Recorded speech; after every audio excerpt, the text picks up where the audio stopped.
beautifully written. Without any further ado, John, welcome to the presentation.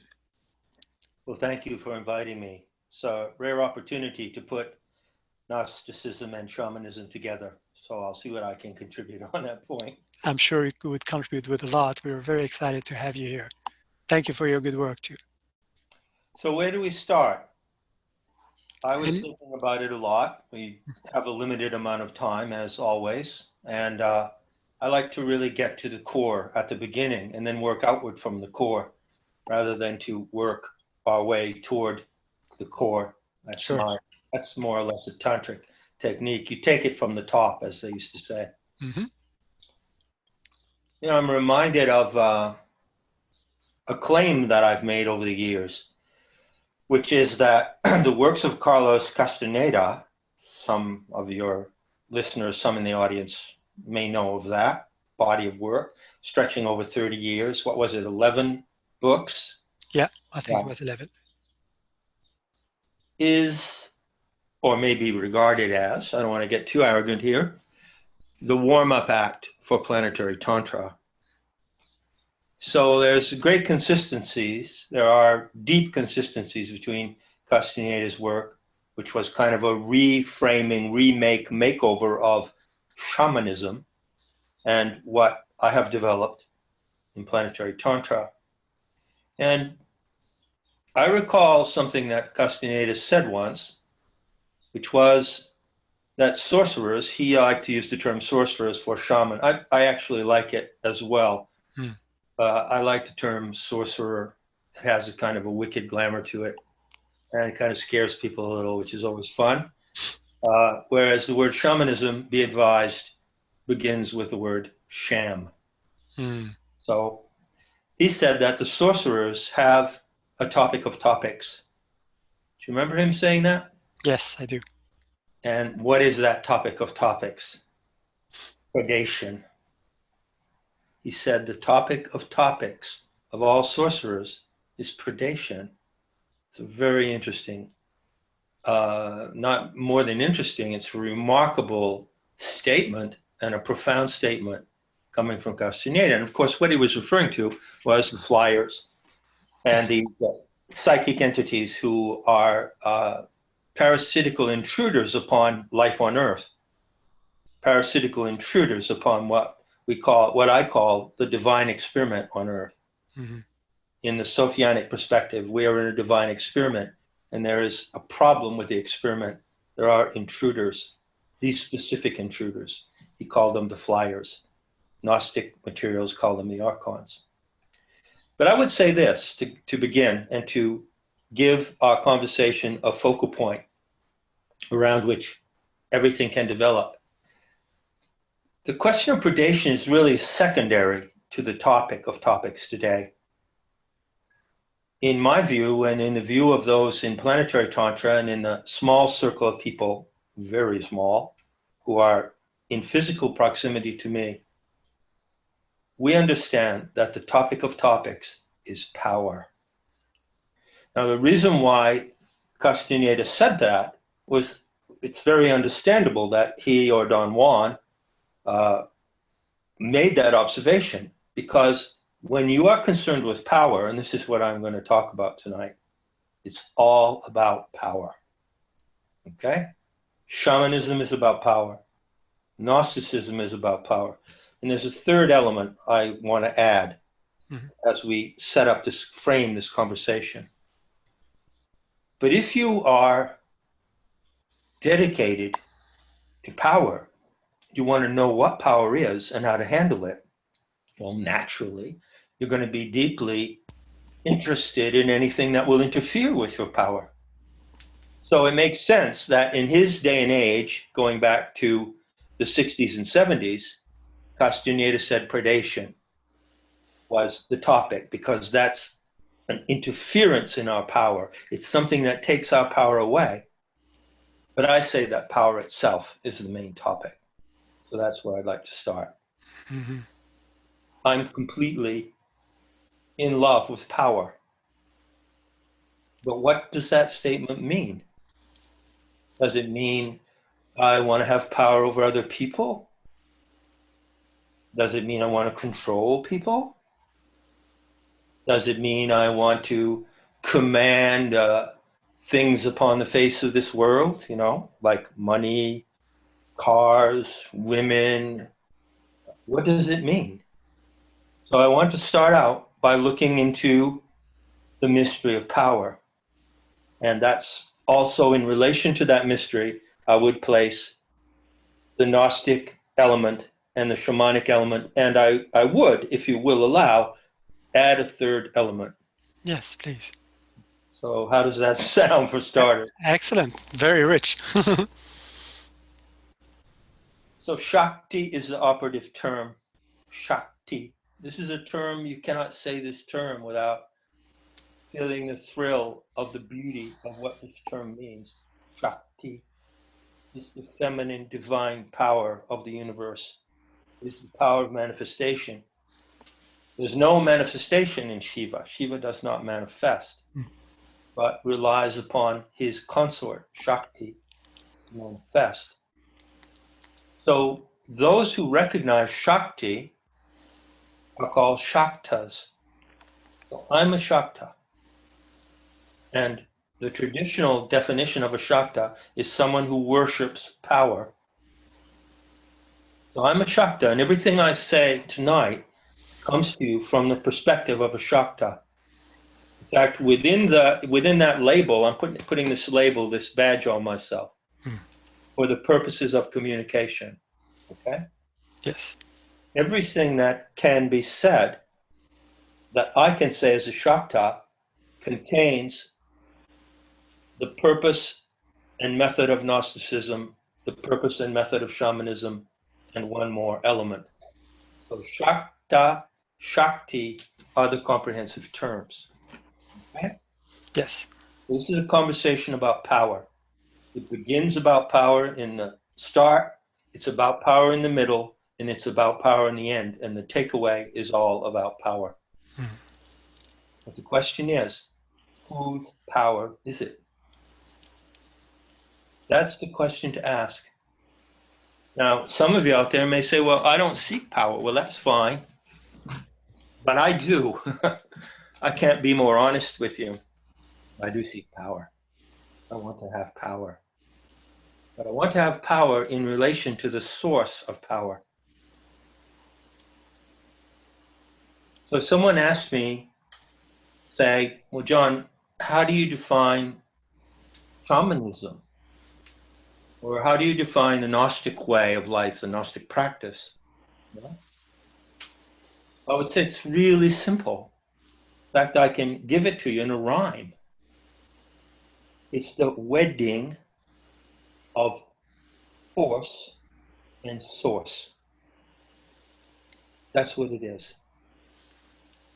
Now, when you think about force, just think about yourself right now, alive. There you are in that room in New York. I'm here in the safe house in Flanders. People are listening are in various places around the world. They're all sitting there in their physical bodies. They're alive. The life force is operating in them. But where did this life force come from? Who gave them the life force? Did you give yourself the force to live? No. No. No one gives themselves the force to live. But once it's given, it is yours to use, right? Mm-hmm. So sorcerers in planetary tantra call that your stake. It's your stake in life. It's your portion of the life force. Now, what people ordinarily do is that they take their portion of the life force, that is to say, the life that is given to them, and they just live it out in any way they like. And they do not concern themselves with where it came from. Not really. They may speculate about God, they may speculate about the origin of life, but they do not really ask the vital question: how can I reach the source of that which gave me the force of my life? So it's the marriage of source and force. Mm-hmm. Force being another word for power. Okay? So to me, shamanism is a technique of ecstasy, Eliade, right? Yes, exactly. Archaic techniques of ecstasy, right? Yep. It's actually a kit bag of techniques of ecstasy. And all of these techniques are based on a relationship. The relationship is the relationship of your life force, your stake, and the source that gave it to you. Okay? Yes. Yes. And Gnostic practice is the development of the intelligence that is inherent to that relationship. There is an intelligence inherent in the relationship between your life force and your mind and body and passions and feelings and senses and the source that gave it to you. And when you cultivate the relationship to the source, you amplify and magnify your capacity to know to an extraordinary, supernormal, and superhuman level. Mm-hmm. So Gnosis is the cognitive or intellectual part, if you will. The Gnostics were intellectual shamans. I am an intellectual shaman, okay? Mm-hmm. And shamanism as such is the technique, the magic, the learning, the arts, whatever they may be. And they are the arts of healing, of magic, of eroticism, the arts of communion with the spirits of nature, the arts of magical gifts, such as seeing at the microscopic level, seeing at the macroscopic level, and the art of killing, which is very essential to the shamanic calling. Okay? So to me, that's a beginning to form a picture of our subject. Mm-hmm. How am I getting across with this? Yes. Going across well. Yes, absolutely. Good, good. So I said I was going to add one other element, and I'll just put this in for formal purposes, but I won't go there too much. Might go there, who knows? In my view as a Shakta, the consideration of Gnosis related to shamanism is not quite complete. It's like having a stool with only two legs. Mm-hmm. You need at least a minimum of 3 legs to have a stool. You can't base a really profound and operative understanding on those two things alone. You have to add the third element, which is the warrior element. So to me, there is the Gnostic, seeking knowledge, the shaman or Nahual, negotiations of power, and the warrior.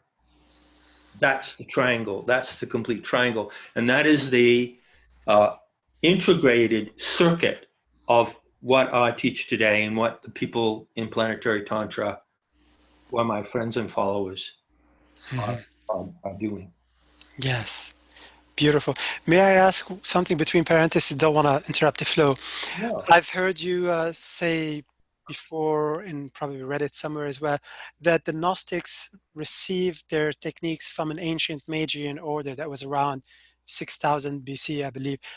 Did shamans and shamanic societies receive their techniques of ecstasy using plants, breathing exercises, dieting, sleep deprivation, sexual energy, and whatnot, all these things, also from the same source, or it came from different source? As far as I know, the particular, I call them, by the way, the Planetary Intelligence Agency. This is what I call the Gnostics in their true character. You know, the PIA, if you will. They were an intelligence community. And what does that mean today? Well, we think, you know, the 3-letter agencies, you know, they're intelligence communities, right? Of course, it's ridiculous and grotesque. But the notion is that they are operating with elite knowledge. Okay. As far as I know, the Magian Order, which was founded in the Urmian Plateau of northern Iran about 6000 BC, was a group of shamanic tribes who got on to one specific thing that does not seem to appear in full development in other shamanic cultures. So even the Magian Order, even though the Magian Order, which is the deep, deep background of the Gnostics that we hear about, in pre-Christian and Christian times, the Gnostic movement, even though they were similar to the worldwide network of indigenous shamanic cultures, they had a particular strain, and they developed a particular strain which is not evident in any of those other cultures. And that strain of knowledge that they had came to full development. It blossomed into two things, which are the unique characteristics of the genuine Gnostics of the past. One of them is the telestic method, instruction by the light. And the other is the master narrative. They had a master narrative. Now, when you look at shamanism from any other place in the world, from Polynesia, look at the kahunas, look at the Aztec Maya complex, which is incredibly fascinating. Look at Siberian shamanism, where Wasson got his inspiration. Look at the Eleusinian mysteries, dominated by the myth of Persephone and Demeter. Look at the Egyptian mysteries. Go into indigenous shamanism of Africa. Go to the Australian Aborigines. Shamanism is a planet-wide phenomena, innate and natural to the human species. Yeah. Because the human species is animistic by nature. As long as we are sane, we are animistic. The moment that we lose the animistic connection and don't see that everything is alive in her life, in the life of the planet, I make that qualification. Everything is alive in the life of the planet, then we lose it. Yeah. So all shamanic cultures have been based on that essential recognition of animism. But the Magian Order, for whatever reasons, were able to develop a master narrative that describes the source of life, and they had a method for going to the source of life. Those two things, the master narrative and the method. That's what you want to know about if you want to know who they really were and what they did. And that is what they do today, although I call it today planetary Tantra, which is just a name for the upscaling of practices. Beautiful. So, what's next? One of the other points you wanted to address, and yeah, I said I had 4 points. Okay. The point I would like to make now, which is really central to this whole understanding of power, is connected with this master narrative idea. So what do I mean when I say the Gnostics, true Gnostics, had a master narrative? Well, as we were discussing just prior to coming on, historical evidence shows that the word Gnostikos in Greek was actually used as an insult by the Christian fathers and the heresy hunters like Hippolytus and Irenaeus, who hated the Gnostics and who destroyed the Gnostic schools and destroyed the mysteries. The founders and directors of the mysteries were the true Gnostics. There is no separation between the mysteries and Gnosticism. Many scholars would deny this, like Elaine Pagels. They won't go there. But I'm telling you, this is true, and you can bank on it, okay? So the mysteries were developed based around a narrative. And the narrative was a very simple narrative about the source of life. It gets back to this rhyming definition, the marriage of the force and the source. What you want to do, if you're a Shakta who worships power, is you want to take the force that you have, your life force, and you want to marry it to the source that gave it to you in the first place. This is the most beautiful proposition imaginable. And it is also a bond of fate. because that marriage to the source determines your fate. It is the groundwork of your path of shamanism and your path of gnosis and your path as a warrior, because I would add the third element. So what is the master narrative? Well, it seems to be a Levantine. The evidence of it seems to come from Levantine sources that initially emerged in Iran. Note today that the fiends and enemies of life want to destroy Iran, origin of the Magian Order. It seems to have come to its highest definition and flowering in the Levant, which would be now modern-day Lebanon and Syria. Note today that the fiendish powers against life want to destroy Syria. Syria is the heartland of the mysteries.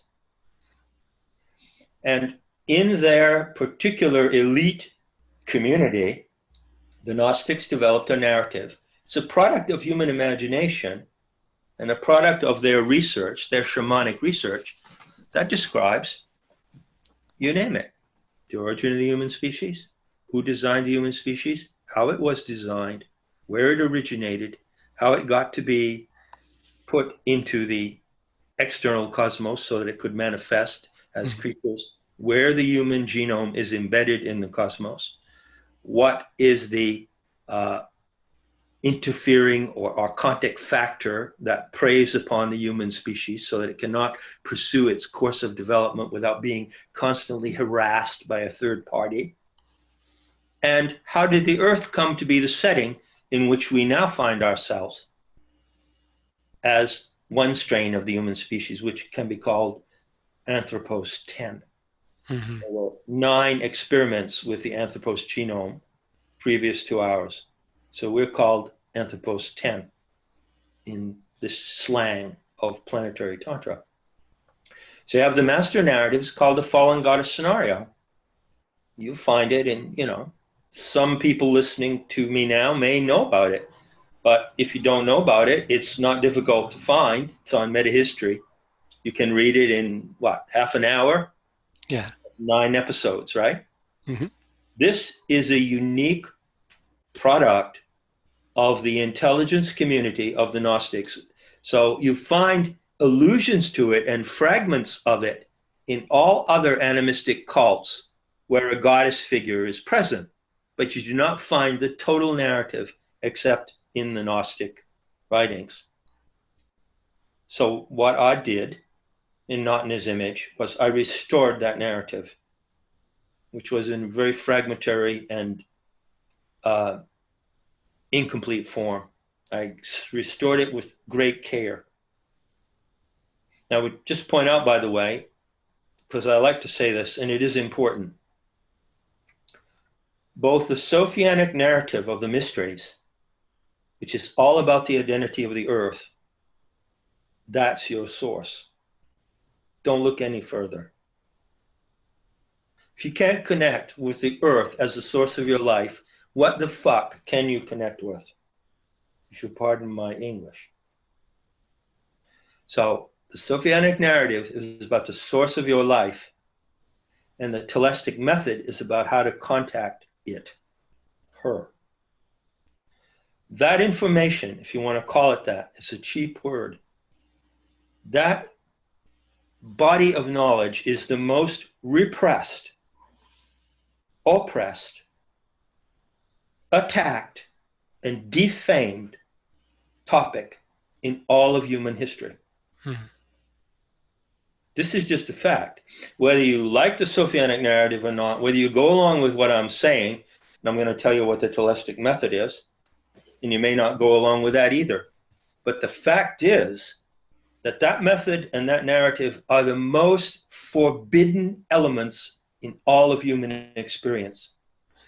Wow. Yeah. Wow. And what would life be like if we had access to it and we used it as the framework for culture, for art, for education, for morals, for ethics? What would life be like on this planet if we had that? In my view, as a Shakti in a modern day, Gnostic, This is the divine birthright of the human species. Mm. And we are in deep shit because it was taken away from us. And once it's reclaimed, then that's the game changer, as far as I'm concerned. Mm-hmm. So making sense so far? Absolutely. Yes. Okay. Yes. Beautiful. You're summarizing a lot in it's very compact and there's It so has to be. It has to be. Yeah. yes. So let me tell you what is the Telestic method. That's the title of this. It's my great pleasure and privilege to tell you that. The sacred narrative of the mysteries, which was developed by the Gnostics